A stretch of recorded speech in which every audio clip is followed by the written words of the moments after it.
નમસ્કાર જય હિન્દ. હું છું Rupesh Makwana, Guinness book of world record holder અને ઇન્ડિયન એથ્લીટ. આજે તમારી સમક્ષ એક વાત લઈને આવ્યો છું. જે પોલીસની ભરતીમાં જે પાસ થયા છે અને જેમણે ભગવાને નવો મોકો આપ્યો છે તેવા ઉમેદવારો માટે. જે પાસ થઈ ગયેલા છે એવા ઉમેદવારો ખૂબ વાંચનમાં ખૂબ મહેનત કરો અને લેખિત પરીક્ષામાં પાસ થઈને પોતાનું સપનું પૂરું કરો.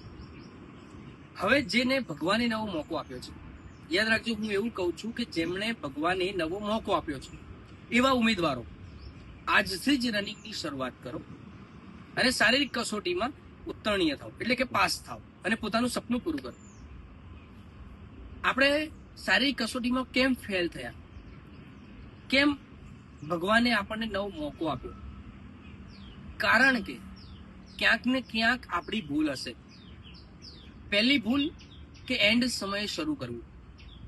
દાખલા તરીકે મારી પાસે તો એવા ઘણા બધા વિદ્યાર્થીઓ આવ્યા, 10 દિવસ પહેલા આવ્યા, 15 દિવસ પહેલા આવ્યા. તો આવા ઉમેદવારો પોલીસની શારીરિક કસોટી પાસ ન કરી શકે.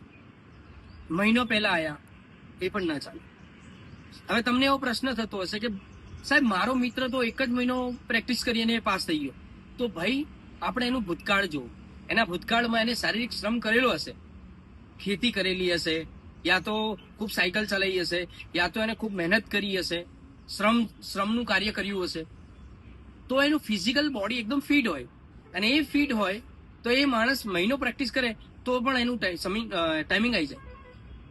પણ જો આપણે એવું ફિઝિકલ શ્રમ ના કર્યું હોય, શારીરિક શ્રમ ના કર્યું હોય, તો આપણે લાવવું ખૂબ મુશ્કેલ પડી જાય. અને બહુ જ દુઃખનો વિષય છે કે 14 લાખ ફોર્મ ભરાયા અને 2.5 લાખ યુવાનો પાસ થયા. તો આ ખૂબ દુઃખનો વિષય છે. કારણ કે 5 કિલોમીટર 25 મિનિટમાં દોડવું એટલે બહુ જ ઇઝી કામ છે. તો આજના યુવાન એટલા પણ મજબૂત નથી, એટલા પણ સક્ષમ નથી. તો એક દુઃખનો વિષય.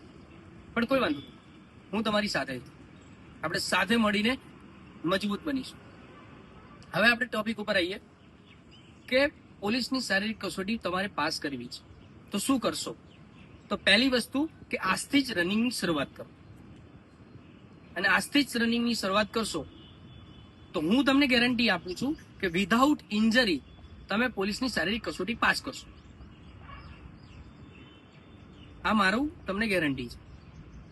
હવે કેવી રીતે શરૂઆત કરવી? તો રનિંગના 3 પાયા છે: એન્ડ્યોરન્સ, સ્ટ્રેન્થ અને સ્પીડ. તો પહેલા તો તમે તમારો એન્ડ્યોરન્સ બનાવો. 1 કલાક સુધી કન્ટિન્યુ રનિંગ કરતા 2-3 મિનિટ વધારો, એટલે એન્ડ્યોરન્સ વધશે. અને ધીરે ધીરે તમે પછી સ્ટ્રેન્થ લાવો, સ્પીડ લાવો અને સફળતાપૂર્વક શારીરિક કસોટી પાસ કરો. તો આ રહી રીત. તમારા મનમાં કઈ પણ ડાઉટ હોય, કોઈ પણ સવાલ હોય, તો તમે અમને ઇન્સ્ટાગ્રામમાં યા તો વોટ્સઅપમાં યુટ્યુબમાં તમે કમેન્ટ કરી શકો છો. હું તમારા જવાબ આપીશ. તમારા ગમે તેવા ડાઉટ હોય તમે લખીને મોકલો. કારણ કે મારું એક જ ઉદ્દેશ્ય છે કે ભારતનો દરેક યુવાન શારીરિક, માનસિક રીતે મજબૂત હોવો જોઈએ અને પોતાના લક્ષ્યને પ્રાપ્ત કરવો જોઈએ. તો જો શારીરિક સમસ્યા તમારા લક્ષ્યને પ્રાપ્ત કરવામાં શારીરિક સમસ્યા આવતી હોય તો ઢાલ બનીને તમારી સમક્ષ હું ઉભો રહીશ. અને આપણે બંને સાથે મળીને તમારી શારીરિક કસોટીમાં તમને હું પાસ કરાવડાવીશ અને તમારા સપનાને સાકાર કરીશ અને ભારતને એક મજબૂત યુવા આપીશ. તો આવો સાથે મળીને આપણે બધા જ મહેનત કરીએ અને આપણા સપનાને સાકાર કરીએ. જય હિન્દ, વંદે માતરમ.